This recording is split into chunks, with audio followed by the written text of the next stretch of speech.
Watch this review here with a video response to the Great Toy Reviewers top 3 epic songs or most epic songs. You're probably wondering what the Thing's doing out here. Well, he's here obviously to keep the Invisible Woman company. She's right over. I guess she must have left, or. Alright, I have no clue why the Thing is here, but originally I wasn't gonna do anything because I didn't know about this video, but the review spot posted a video response to it, so I was aware that some top epic things were going on. But I figured I probably didn't care too much, so I just didn't think anything of it. Then I saw the Review Revolution also done something. I figure, okay, let me go and watch the original video. And after watching the Great Toy Reviewers video, I realized I did have an opinion, and here we are. The only downside was, after watching that and starting to formulate an opinion and stuff, I was going to do an all pro 80s thing and toss in Eye of the Tiger, for instance, but I watched the Review Revolutions thing and he did a similar thing, so yeah. Kind of stole my thunder a bit, but he did make some very solid choices there between Eye of the Tiger, which, is one of the ones I was going to opt for, and that Karate Kid song, which also is really cool. But one thing I kind of noticed after watching all the video responses so far is, most of the association, and also the original video obviously, is that I'm not quite sure that a lot of these songs are epic simply because of the songs or the quality of the music itself. I think a lot of it's just epic because we associate it with this really cool things like Great Toy Reviewer's example of One Winged Angel. That's the opening song for a big boss fight, in addition to... It was also in the Advent Children movie, but a lot of the examples and stuff, people are citing fight scenes and the music used for that fight scene, so it's kind of thing. But I guess I'll do, for my selections for what I think are the 3 most epic songs of all time, I think I'll do 3 full orchestrals and 3 non-orchestrals. 3 just straight up music, and then 3 that have words in it.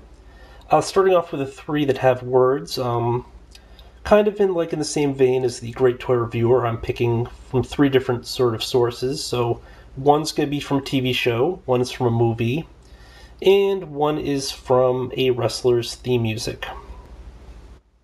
The movie, we already know, and, Eye of the Tiger by Survivor. It was used in Rocky 3, and, a lot of people were uplifted by that song. They do use it when they're going out and they're exercising and stuff, and, it's just a really cool song. The second one, I guess there's no real order for this part, but second one is Derringer's Real American. That was Hulk Hogan's theme music for much of the 80s, and then, for part of the 90s until he went the whole NWO thing, or became Hollywood Hogan. I think that's when it probably changed. And then I think he flipped back to it eventually, but it starts off in this nice low voice, and it gets get an entirely different vibe, then just busts out with the pure 80s stuff where it's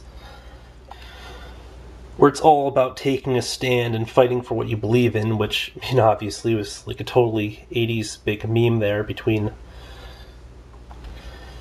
pretty much everything Sylvester Stallone did during the 80s, the Rambos, the Rockies, and everything, and Schwarzenegger facing off against that mean-ass Predator, showing that alien technology is nothing for good old Earth muscle and grit.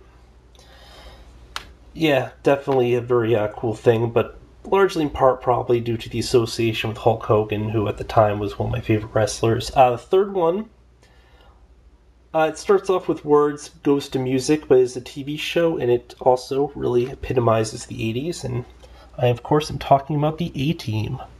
With this cool intro that mentions the backstories briefly and stuff, gets you primed, and then it breaks into this really awesome musical score, punctuated by car chases and explosions and cool stuff like that. And, the whole show is basically just so 80s in the sense that it's just completely over the top with all the action and everything. As for the 3 orchestrals, there is a definite order, and because I do feel more strongly about these, and actually they're all composed by the same man, the very king of epic orchestrals, and that would be John Williams. But at number 3 we have the Star Wars Overture. That's the music they hear whenever the words are popping down the screen for the introductions. I mean, it's instantly identifiable, it's greatly beloved, and it's just a really awesome song. It doesn't epitomize like action and badassery as much as the other stuff, but it's just the prelude to awesome. Number 2, another very crazy recognizable song that everybody knows, everybody loves. That would be the Raiders March, the Indiana Jones Overture, the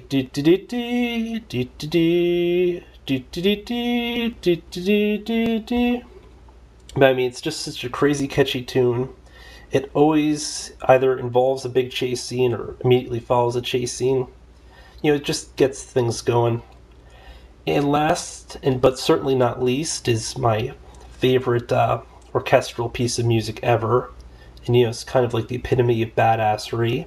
And that would be the Imperial March.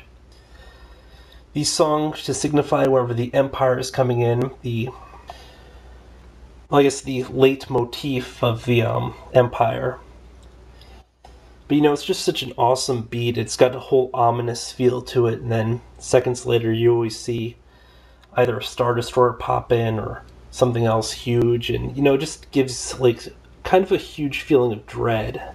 And it's just such an awesome thing that a music combined with that sort of imagery can evoke a strong reaction so quickly. Especially because after they keep replaying it and stuff, you kind of associate it without even seeing the actual threat. So that's totally awesome. And those are my 3+3 epic choices for most epic songs. But till next time, folks.